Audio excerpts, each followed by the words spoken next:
Good morning, beautiful people. Good morning, rise and shine. How y'all doing this morning? We're continuing this teaching on embracing change. One thing is for sure, change is inevitable. How many of y'all agree with that? One thing we can say for sure, change is inevitable. The thing we're not going to do is we can't stop change.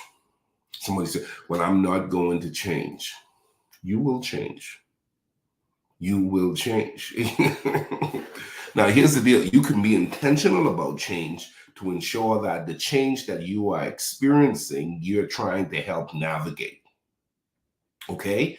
Try to be responsible with the changes that's happening in your life. Change is inevitable, but what you want to do is you want to ensure that you're ahead of a lot of the changes so it's working for you.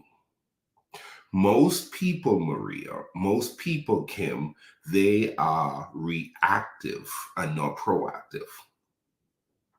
What we have to do, Miss Cynthia, what we have to do, Linda, is we have to get ahead of the game. And what I'm talking about is the head of the game when it comes to change. Change is inevitable. So then why aren't we ahead of it? Come on. You know Christmas is coming. You know 4th of July is coming. Come on, you know your 50th birthday is coming. You know your 60th birthday is coming. You know retirement is coming, right? You know empty nest season is coming. You know old age is coming. Come on, y'all, help me out this morning. Come on. You got to start thinking strategically because your goal is to win. Let me say that again. Your goal is to win. If that's your goal, go ahead and write that in the comment section. My goal is to win. So if my goal is to win, here's what I have to do. I have to ask the question, how is this working for me? How is this working for me? Don't be afraid to ask the question, how is this working for me? Okay? How's this working for me? In addition, you want to go a little bit further. I call it self-examination for effective living. Self-evaluation for effective living. How is this working for me? Now, the truth is, here's the deal. When you get really good at this, you can tell, boy, this is working. This is working. Now, I feel good about myself. I like how things are coming together. This is working. And then there comes a time when you realize, you look at different elements and it ain't working. And it ain't working. So you want to be able to ask the question, how's this working for me? Because my goal is to win. Okay? Nothing missing, nothing lacking, nothing broken. I want peace that passes all understanding. I want to find myself in the perfect will of God. Okay? I want to find myself in the perfect will of God. I want my life to reflect Him in every way. Now, what that's going to require is that's going to require me to make adjustments. I can't be afraid to make adjustments. Okay? I can't be afraid to make adjustments. If you don't make the appropriate adjustment, when you're supposed to make the adjustment, you're going to lose. Okay? If you don't make the appropriate adjustment when you're supposed to make the adjustment, you are going to lose. Now, you got to remind yourself, write this down. God did not wake me up this morning to lose. Okay? God did not wake me up this morning to lose. All right? God did not give me the season of my life to lose. I was created in the image and the likeness of my Father. I have the potential to do phenomenal things in the earth. No weapon formed against me shall prosper. I was created to win. Okay? But I'm not winning. There are areas of my life that's not going as I planned. I need to make some adjustments. Okay? I need to make some adjustments. Now, here's the deal. Don't be afraid to make adjustments. Okay? Don't be afraid to make adjustments. It is in making the adjustments you're able to get ahead of the game. Okay? It is making adjustments that will get you ahead of the game. Now, the challenge is a lot of people aren't taking the time to identify what adjustments do I need to make. Okay? What adjustments do I need to make? If you keep doing the same thing, you're going to keep getting the same result. Okay? If you keep doing the same thing, you're going to keep getting the same result. So, wisdom would have it that you take some time and you examine what is it that I'm doing that's working? What is it that I'm doing that's not working? Hello? Y'all get me this morning? What is it that I'm doing that's working? What is it that I'm doing that's not working? Okay. And then once you start to get really honest about assessing that, you start to realize, well, I could change some things. I can change some things. And your goal is to change things so that you continue to win. Now, there are a lot of people who aren't going to win because they're not willing to change the things that needs to be changed. So here's what I'm asking you. Identify areas of your life that needs to improve. Identify areas of your life that's doing well. Learn to get to the point where you're no longer examining your life based on how everyone else is doing. Okay? Get to the point where you're no longer examining your life based on how everybody else is doing. You're examining your life based on your life's vision. Where are you going? Where are you going with the rest of this year? Where are you going with the next 3 to 5 years? Where do you see yourself in the next 10 years? How you get up today, that's how your hustle and your drive should be. You should be functioning based on where you are going. So, how am I doing when it comes to personal relationship? How am I doing when it comes to career and educational pursuits? How am I doing when it comes to health and wellness? How am I doing when it comes to spiritual growth? You need to be able to answer yourself in regards to these specifics. Now, the truth is, you've got to learn how to disconnect. Take some time and disconnect. And that's why I believe in quiet time. That's why I believe in meditation. That's why I believe in prayer. I believe that it's important for you to learn how to get out of the bubble or the rat race of where everybody is doing it, and you find yourself on that, what they call the narrow lane. Okay, you don't want to be in the broad. The broad, the Bible says, the broad way leads to death and the narrow way leads to life. So how do you recognize when something's not working for you? I mentioned this yesterday. Frustration and dissatisfaction is high. Repeated failures and setbacks. Negative feedback from others is a consistent thing. Let's go ahead and analyze the cases. Okay, let's go and analyze the cases that's in your life. External factors and internal factors. What's going on? External factors. This is the element outside. Sometimes your external factors are messing you up. How many of y'all know that's the truth? Sometimes it's the people that's around you. Sometimes it's the environment that you're in. Come on, man. Sometimes you're just in the wrong place. External factors. External factors can be messing you up and keeping you from maximizing your potential. Then there is the internal factors. Internal factors, you're in the right class, you're at the right company, you have the right friends, you live in the right neighborhood. But man, you are messed up on the inside and you haven't done the work to address that. You've been allowing the skeletons in your closet to stack up. You've been allowing the elephant in your own room to overtake the room. So now you have to get to the point where you realize, hold on, my external factors are all intact. I have a lot going for me externally, but boy, inside I am frustrated. I am mad. I am broken. I am hurt. That's the reason why I endorse the concept of having a good therapist. Everybody needs to have a good therapist. Okay. And here's the deal. Don't go to a therapist for no external factors. Go say, listen, I want you to help me with where no one else can help me. And that's internal.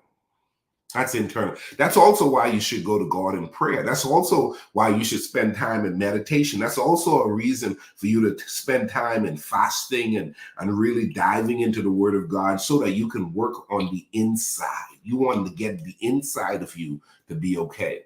Jamal, I've met so many people who are just not okay, not from the outside. External factors, they got it going on. They got it going on. But on the inside, they have not done the work. And I'm encouraging people, do the work, man. On the inside, as a matter of fact, I love what my mother said to me years ago. Write this down, y'all. Write this down. Be stronger than you look. Be stronger than you look. Okay? Because I know all of you, I've seen somebody, you were like, oh, I didn't know. They looked like they had it going on. But boy, I didn't realize the crash was so significantly coming. And it's because they were building a facade. They were building on the outside, but weren't working on the inside. So when we talk about examining, self-examination for effective living, we're talking about looking on the outside and seeing where on the outside needs to change. Because sometimes our external factors really do matter. Sometimes it's your association. Sometimes it's where you hang out. Okay, sometimes you know who you're doing life with. You just got to get that together. All right, but then there is sometimes it's the internal factors, and I believe both of them you need to work on. You got to work on them. You got to work on them. Let's move on to the next thing, guys. Let's move on to the next thing. Habits and behavior that contributes to the problem. When it comes to self-examination, let's look at habits and behavior that is contributing to the problem. Somebody said, "Man, I'm always broke. I'm always going paycheck to paycheck. I'm always finding myself at the end of the month with no money." Then what are you doing with your time? Well, I don't have no time. Well, what's going on? What habits, write this down, what habits and behavior that is contributing to this significant problem you have in your life? I'm launching in July, I'm launching a in-person class, first Tuesdays of the month in Red Oak. Okay, in-person class. And it's going to be an hour and a half class. We're going to dissect this thing and we're going to challenge people for the whole month. And I'm going to walk people through phases of development. We're going to walk people through phases of development. It's an in-person class. It's going to be in Red Oak. And my goal is to mentor my effective living ambassadors a little bit closer, a little bit better, and get us really out of the rut. Because some people just need it a little bit closer, and I'm finding that I do better in that sense. I want you to start looking at your habits and behavior that is contributing to your problem. I'm oversleeping, Miller. That's what's costing me. I'm overspending, Miller. That's what's costing me. I talk before I speak. Okay, it's my mouth that is costing me, Miller. Okay, these are the behaviors, these are the habits that I've incorporated. I stay up too late, and now when I get up in the morning, that's costing me. Then last but not least, influence of mindset and attitudes. What is the influences of your mindset and attitude? Where did that come from? Pastor Claire, I look back over my life and I realize that some of my influences from the past still preside in my head, still preside in my heart. Amanda Katie, I'm having to learn to remind myself I am no longer that person, because what I learned in the past, I kept bringing it into the present, and what it's been doing is it's been hurting me. It's been keeping me back. And it's been what they call, that's just who I am. You know, that's just who I am. I heard the late Dr. Miles Monroe said this. He said, sometimes you just got to divorce your culture. Sometimes you just got to remove yourself and say, that's not me. You know, people say, well, you know, that's them Millers. Okay. That's them Browns. Okay. Oh, that's those Smiths. Oh, yes. Oh, man, she's a Patrick. That's them Patrick. That's how they are. Or she's Bahamian. Oh, that's American. Oh, you from Pleasant Grove. Or you from Oak Cliff. Or you from Soldier Road. Hey, Jamal, moving in this next season, I have to remove that stigma, because I made it a stigma, meaning I did not take the positive attributes from Soldier Road. I've claimed it from a negative space. In other words, I'm saying, boy, listen, don't play at me, boy. I'm from East Street, I'm from Soldier Road, I'm from the Grove, I'm whatever. And oftentimes when you hear people say that, a lot of those things they're claiming to still have connected to them, they need to let go. Boy, that's some good stuff right there. That deserves an offering right there. Listen, that you get to the point where you realize the influences of my mindset and my attitude. But don't play at me, but where did that come from? Where did that come from? You got to learn how to let that go. And that's a part of the change. I don't spend money the way I used to spend money. I don't talk the way I used to talk. Come on, man. I don't get angry the way I used to get angry. I don't dress the way I used to dress. Hello. I don't even have the same triggers that I've had in times past, when in truth, some of us carry our triggers over into new seasons. And that's the reason why you see people in elevated position. You say, I can't believe the president of the company acted that way. I can't believe the pastor acted that way. I can't believe that mother acted that way. That mother's still the same lady through the corner. Okay, that CEO is the same dude to the corner. That pastor is the same dude. And what happens is he or she have not addressed the influences of their mindset or attitude to go to the core and says, you know what, I need to uproot some things. Remember what we talk about a lot in this community. We talk about unlearning what we should have never learned. Unlearning what we should have never learned. Well, I've been doing it this way for a long time. You can change. You're not a rock. So as I close this out, I want to talk about self-reflection in exercising your time of identifying these root causes. Self-reflecting to identify the causes of these roots. Then you start implementing changes that's healthy that will move you forward. Will it be easy? No. You know why it's not going to be easy? Here's what I learned, Jamal. Here's what I learned, Pastor Claire. I've learned that unlearning is harder than learning. Unlearning is harder than learning. So now, once you discover the truth, you have to apply the truth to get the benefit from the truth. See, knowledge is not power in and of itself. Knowledge applied is power. So even though I teach these sessions, the goal is, listen, let's go ahead and connect as a community. I call them effective living ambassadors, individuals who don't want to just know. Boy, Miller said a lot of things I know. But that's what I know that to be true. You know, yeah, whoa, what he said is true. I'm not caring about the whole element of people saying what I'm saying is true. I'm saying how much of what I'm saying I'm living.